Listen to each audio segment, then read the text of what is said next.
Let's go over the obligations of manufacturers under the European Accessibility Act. And we're going to use the accessible.org blog post that's on the screen with me to guide us through the discussion. Now, before we get to the obligations, what's important to remember is that manufacturers not only have obligations, but they also have requirements. So the requirements are going to deal with the technical accessibility. They need to meet all of the accessibility requirements that are set out in the directive, but they also need to make sure to fulfill their obligations under the directive. And the obligations refer to really administrative or paperwork. So that's the other side of this. So both product manufacturers and service providers need to meet both not only the obligations, but also the technical requirements. So that's important to keep in mind. But for now, we're going to go through this administrative or paperwork side. We're going to go through the obligations for manufacturers. And so we're going to go ahead and scroll on down to the first obligation, which reads, when placing their products on the market, manufacturers shall ensure that their products have been designed and manufactured in accordance with the applicable accessibility requirements of this directive. That is self-explanatory. Moving on to obligation 2, manufacturers shall draw up the technical documentation in accordance with Annex 4 and carry out the conformity assessment procedure set out in that annex or have it carried out. So potentially having a service provider carry out that conformity assessment procedure. And then so where compliance of a product with the applicable accessibility requirements has been demonstrated by that procedure, manufacturers shall draw up an EU declaration of conformity and affix the CE marking. So what this is getting at, what this means is that product manufacturers must create the technical documentation that follows the process and the procedure set out in the annex of the directive. And by the way, you will find the annex section at the very bottom of the European Accessibility Act. So they need to create technical documents basically to prove that their product meets the technical accessibility requirements.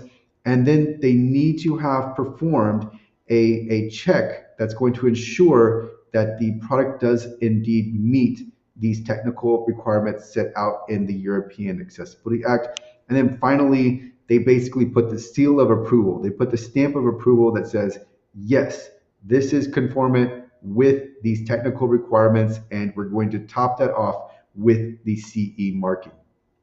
All right, so moving on to number 3, manufacturers shall keep the technical documentation and EU declaration of conformity for 5 years after the product has been placed on the market. So really here we see these obligations making sure that it's not just, hey, we've met these technical requirements. No, we need to make sure that this has been a thorough process and that after everything is completed, that we have these documents in place so that we can hold you to this, so that we know that you have carried out these obligations and that your product does indeed meet the technical requirements. All right, continuing on to obligation number 4. Manufacturers shall ensure that procedures are in place for series production to remain in conformity with this directive. Changes in product design or characteristics and changes in the harmonized standards or in technical specifications by reference to which conformity of a product is declared shall be taken into account. So what this is getting at is that manufacturers need to ensure that production of this product is going to remain accessible. It's going to remain conformant with these technical requirements that are set out in the EAA. And it also needs to account for any changes in the product's design or features, obviously, but also any standards or technical specifications used to ensure compliance. It needs to make sure that we keep those in mind. And so if there are any changes in the harmonized standards, then the manufacturer is going to take those into account and make sure that it's that the product remains in conformance.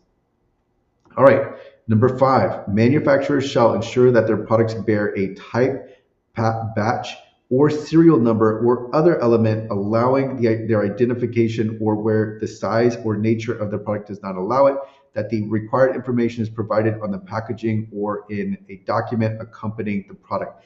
So here we want to make sure that we can always identify the product. We always want to know what batch it came from, or what its origin source is. And so let's go ahead and continue on to obligation 6.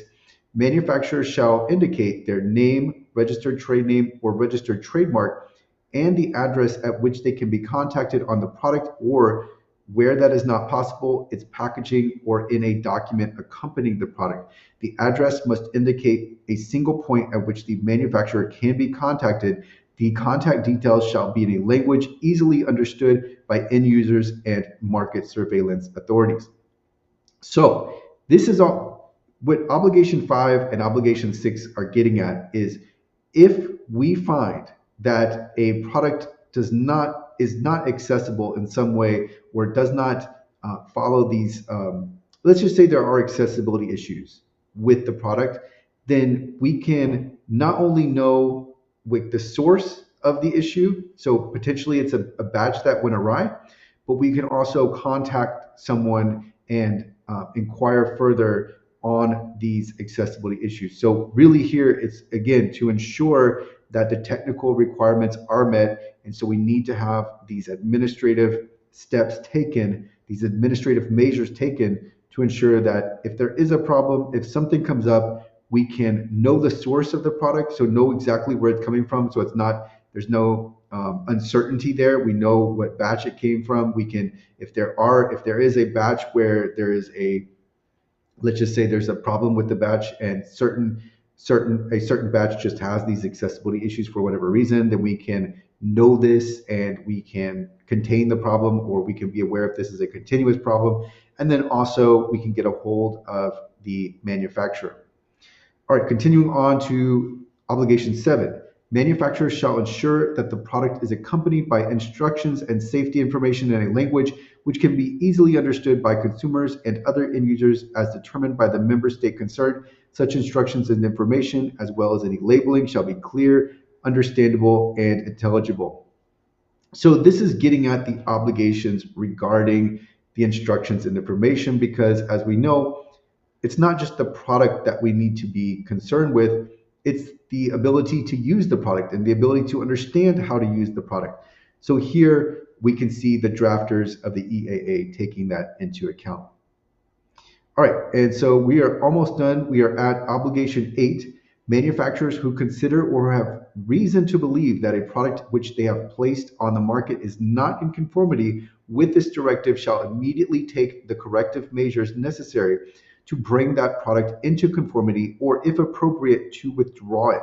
Furthermore, where the product does not comply with the accessibility requirements of this directive, manufacturers shall immediately inform the competent national authorities of the member states in which they have made the product available to that effect, giving details in particular of the non-compliance and any corrective measures taken.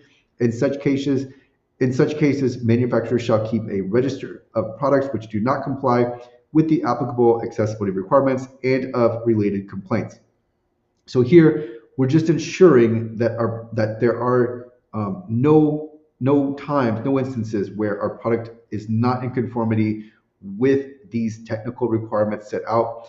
And so if the manufacturer becomes aware of that, then they need to take action. And so that action can include corrective measures, or if that isn't going to work, then withdraw it.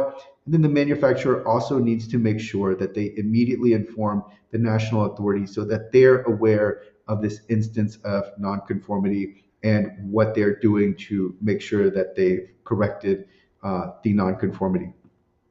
So, and then then the last part here is the documentation. So keeping a register of the products which do not comply, manufacturers need to have this. And then so continuing on, we get to the last obligation. Manufacturers shall further to a reasoned request from a competent national authority provide it with all the information and documentation necessary to demonstrate the conformity of a product in a language which can easily be understood by that authority. They shall cooperate with that authority at its request on any action taken to eliminate the non-compliance with the applicable accessibility requirements of products which they have placed on the market, in particular bringing the products into compliance with the applicable accessibility requirements. So here, again, we're making sure, we're making absolute sure that there aren't going to be any products that are not in conformity. So if a national authority requests it, manufacturers need to supply all of the information and documentation needed to prove that the product does actually follow the European Accessibility Act. And of course, this must be easy to understand. And they also must work with the authorities to address any non-compliance issues. And we've talked about taking steps to make the product meet these accessibility requirements that are set out in the European Accessibility Act. So these are the obligations. When we work through them and we read through them, they really are mostly intuitive and straightforward. But it's, you can see there's a lot of attention to detail here.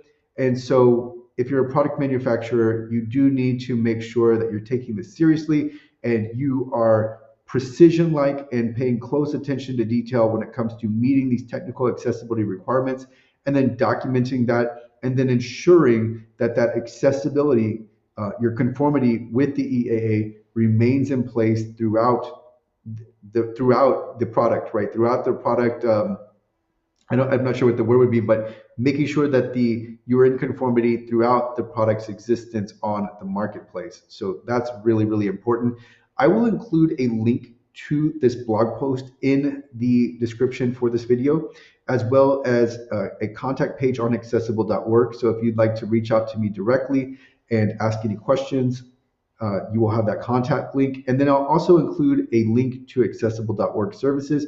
If you need help with accessibility, feel free to reach out. We provide a number of services, including audits, consultation, and training for accessibility. So this training can be taken by your team to start learning about accessibility now.